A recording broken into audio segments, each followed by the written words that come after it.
మనుషులు కావచ్చు, ఆలోచనలు కావచ్చు, వ్యసనాలు కావచ్చు, కొన్నిసార్లు మనం చంపేసే పరిస్థితులాగా ఉంటాయి. కానీ వాటిని ఏం చేయాలి మనం చెప్పండి?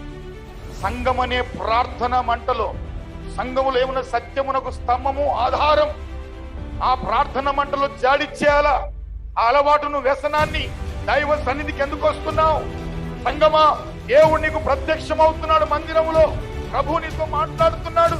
నువ్వు మనిషినిగా చూడడానికి, దేవుణ్ణి చూడడానికి వస్తున్నావు. అపోస్తల కార్యం 28లో మనం చూస్తే ఈ విధంగా సువార్తను చెప్పుకుంటూ వస్తున్న వ్యక్తి ఏం జరిగింది? మేము తప్పించుకున్న తర్వాత ఆ ద్వీపము మెలితే అని తెలుసుకుంటేమి. ఆ అనాగరికలు అంటే బార్బేనియన్స్ అంటారు. అంటే అడవి జాతి మనుషుల్లాగానే చాలా ఏదారుఢ్యం కలిగిన వాళ్ళు, అన్ని అడవిలో ఉన్న విద్యలన్నీ నేర్చుకున్న వారు వీళ్ళు. వాళ్ళతో గెలవడం చాలా కష్టం. కానీ అలాంటి వారి దగ్గరికి ఇలాంటి ఎలిగేషన్ల మధ్యలో ఓడబ్రద్దలై ఒక చెక్క మీద ప్రాణం దక్కించుకొని బయటపడి ఈ విధంగా ఖైదీలు ఉన్న వీరు, అధికారులైన వారు, దేవునికి స్తోత్రం, వీరు ఆ ద్వీపానికి చేరారు. ప్రాణాన్ని దక్కించుకొని అక్కడ నుండి ప్రయాణం సాగించాలి. అయితే అక్కడ ఆ మిలితైన దీపం దగ్గర జరిగిన అనాగరికులకు ఆ దీపం వాసులు మాకు చేసిన ఉపచారం అంతింత కాదు. ఎంతో ఉపచారం చేశారు, అంటే పరిచర్య చేశారు. సొంత ఖర్చులతో, ఉపచారం అనే మాట సొంత ఖర్చులతో చేశారు. వాళ్ళకు కొన్నేని మాకు పెట్టారు, భోజనం పెట్టారు, చేయగలిగినవన్నీ చేశారు. ఉపచారం అంటే సొంత ఖర్చులతో చేసేది, పరిచర్య అంటే ఉన్నదాంతో చేసేది. ఉపచారం చేసిరి. తర్వాత మనం చదివితే ఏలనగా అప్పుడు వర్షము కురిచు చలిగా ఉన్నందున వారు నిప్పురాజు పెట్టి మమ్మను అందరినీ చేర్చుకొనిరి. ఎందుకంటే వర్షం ఉంది, చలి ఉంది, ఆ సమయాన్ని బట్టి ఉన్న. అప్పుడు పౌలు మోపెడు పులలేరి నిప్పుల మీద వేయగా ఒక సర్పము కాకకు బయటికి వచ్చి అతని చెయ్యి పట్టింది. చూడండి, చలి ఉన్నప్పుడు లేదా వర్షం పడుతున్నప్పుడు అప్పటికే వాళ్ళు సముద్రంలో గుండా వచ్చినారు. వీళ్ళు చేయగలిగిన ఉపచారం, పరిచర్య చేశారు, వస్త్రాలు ఇచ్చారో ఏమి ఇచ్చారో, కానీ అక్కడ మంట కాచుకోవాలి. దానికి ఏం చేస్తున్నాడు పౌలు గారు? నేను సేవకుడను, నేను అన్నను కూర్చోలే, కానీ ఆయన వెళ్ళి పుల్లలేరుతున్నాడు. ఒక విధంగా ఇది నేను అలగోరికలుగా చెప్పడం లేదు, కానీ మనం అర్థం చేసుకుంటే దేవునికి స్తోత్రం, మంట మండాలి, సంఘంలో కూడా మంట మండాలి అంటే ఈ పుల్లలు లాంటి వారు సంఘమే. అంటే పుల్లలు కాదు నా ఉద్దేశం.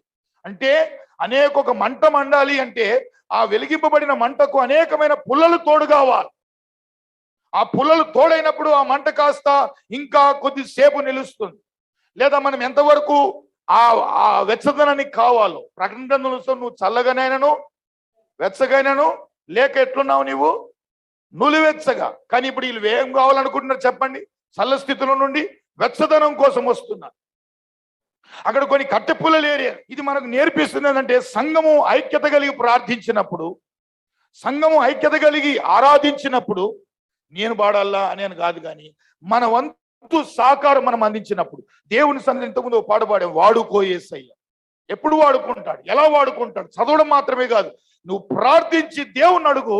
ఆయన ఇచ్చిన అవకాశం. కొన్నిసార్లు మూలకుండి మనం ప్రార్థన చేస్తాం, ప్రభువా నన్ను వాడుకొని, ఆయన వాడుకోవడానికి అవకాశం ఇచ్చినాడు, ఇప్పుడు కాదు ప్రభువా మళ్ళీ ఒకసారి వాడుకో అంటే జనరల్గా అండి. నేను కూడా ఎక్కడైనా సాక్ష్యం చెప్పే టైంలో నేను సందర్భం, ఇప్పుడు నీ టైము సాక్ష్యం భయపడి ఇంకోళ్ళకి చేయండి. కానీ ప్రార్థన చేసేది ఏమంటాం మనం? మూలకొని కొన్నిసార్లు పల్లెటూరులో కూడా జరుగుతాయి. పల్లెటూరులో కూడా ఏం జరుగుతాయంటే ప్రార్థన చేస్తారు, ప్రభువా నశించిపోయే ఆత్మలు రక్షణ పొందాలని. వాడు తాగుబోతు అని దేవుడు తీసుకొస్తాడు వాడు నాకి, ఏయ్ నీవు నా ఇంట్లోకి వస్తావు వెళ్ళిపో. కానీ మూలకుండి చేసిన ప్రార్థన ఏం చెప్పండి? ఆత్మలు రక్షణ పొందాలి ప్రభు అంటే ఒక తాగుబోతు అని ఇంటి వాకిట్లో తెస్తావు. ఆ ఇంటి వాకిట్లో కూడా నిలకుండా కొంతమంది అతి పరిశుద్ధత, అది చాలా డేంజర్. మార్పు చెందడానికి, మార్పు చెందితేనే మంచిది, లేకపోతే తీర్పుకు గురి కావాల్సి వస్తుంది.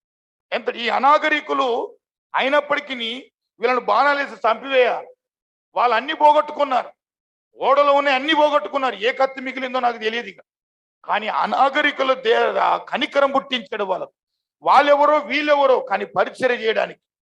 పౌలు చంపబడకుండా ఎక్కడికి వెళ్ళాలినా?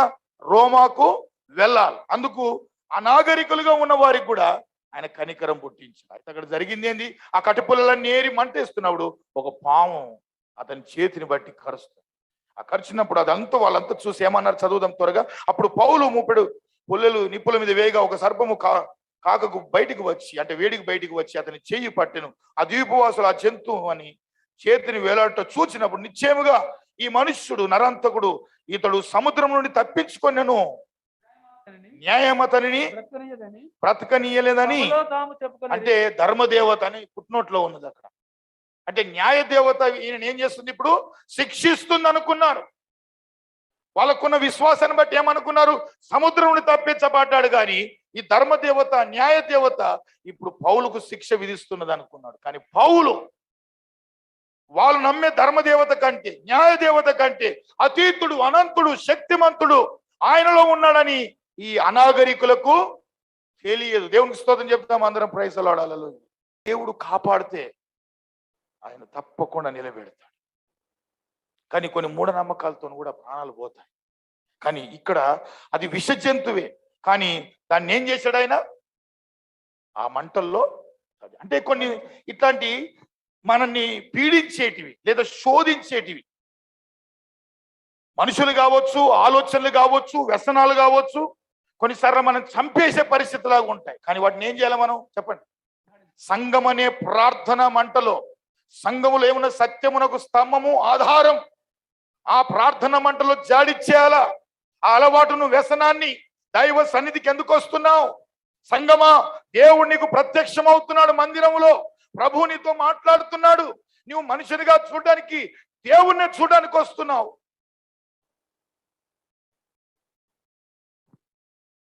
ఆ ప్రార్థనలో, సంఘ ప్రార్థనలో సంఘ విశ్వాసులు అందరు కలిసి విశ్వాసం ఉంచుతున్నప్పుడు ఎక్కడ ఏమన్నాడు ప్రభు?